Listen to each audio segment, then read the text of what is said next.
Voilà. Je suis Christine Colombeux-Gallardeau et les éditions L'Harmattan publient mon roman qui s'intitule L'instant d'après.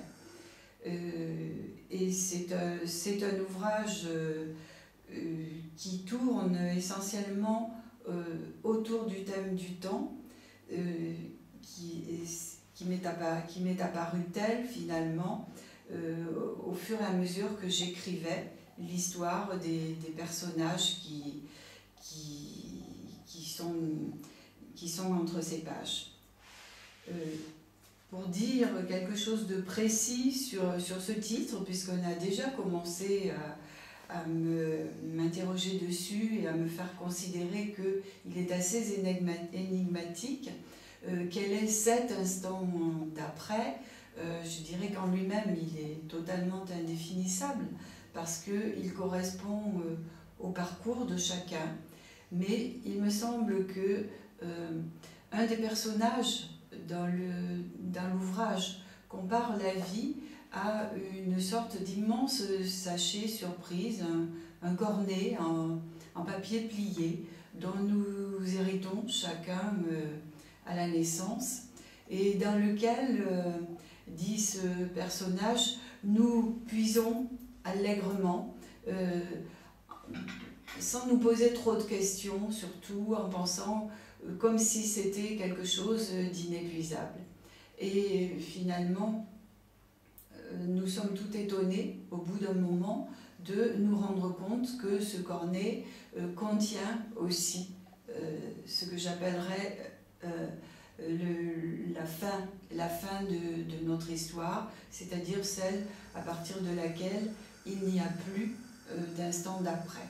Alors cet instant d'après, il peut être une fin, comme c'est le cas dans la vie de certains des personnages que vous verrez dans ce roman, la fin qui se présente sous le visage, hélas, le plus terrible, c'est celui de la mort, mais peut-être aussi le plus intéressant, car vous verrez qu'il y a quelque chose qui fascine dans la mort ressentie par ce personnage qui est un peintre et qui s'interroge énormément sur elle, sur ce qui est son visage, mais cet instant d'après, ça peut être aussi celui qui apporte le renouveau, celui qui met fin à une histoire qui devait s'achever pour qu'une autre commence. C'est le cas d'une des héroïnes de ce roman. C'est le cas d'un autre personnage, le galeriste qui expose les œuvres du peintre et qui vient de vivre une histoire sentimentale extrêmement douloureuse parce que sa femme l'a quitté et ensuite elle est revenue et il lui est apparu que jamais, elle avait beau revenir, jamais il ne pardonnerait à cette femme qui l'a trahi en quelque sorte dans sa confiance. Or ce qui se passe, c'est qu'un jour, et sans qu'il comprenne comment, eh bien, cette femme, il va avoir envie de recommencer une histoire avec elle, parce que entre l'instant d'après a apporté ce miracle qui est le pardon.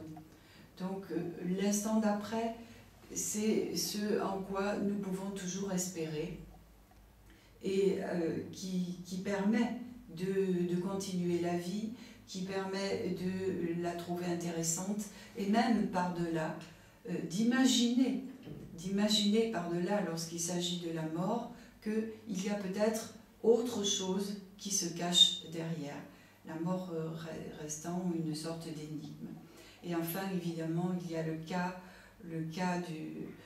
dirais-je, le plus positif, c'est-à-dire celui qui concerne un autre personnage, c'est l'héroïne principale qui, elle, après une histoire douloureuse, va pouvoir recommencer autre chose avec une autre personne, se réinventer en quelque sorte une vie, sans pour autant renier ce qu'elle a vécu dans le passé. et donc se rendre compte que parfois la mort d'une histoire peut signifier la naissance d'une autre histoire. Et donc il y a une espèce de réengendrement qui tient à cet instant d'après. On pourrait, bon, si on voulait extrapoler d'une certaine manière, y retrouver le thème de l'éternel retour de Nietzsche, mais ce n'est pas quelque chose que j'ai voulu consciemment.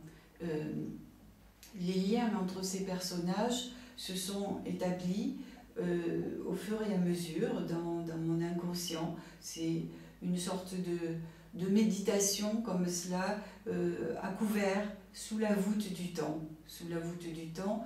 Et en ce sens-là,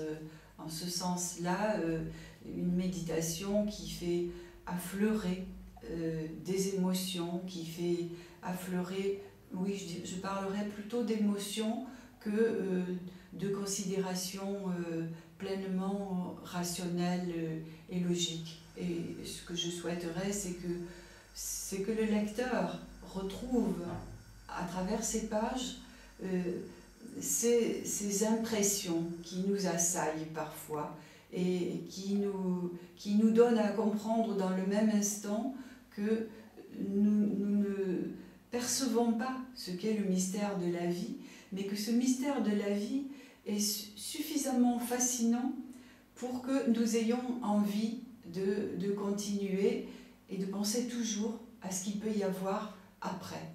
Comme un enfant lorsqu'il est petit et qui regarde la voûte céleste et à qui les parents qui l'interrogent lui répondent après le ciel, on ne sait pas.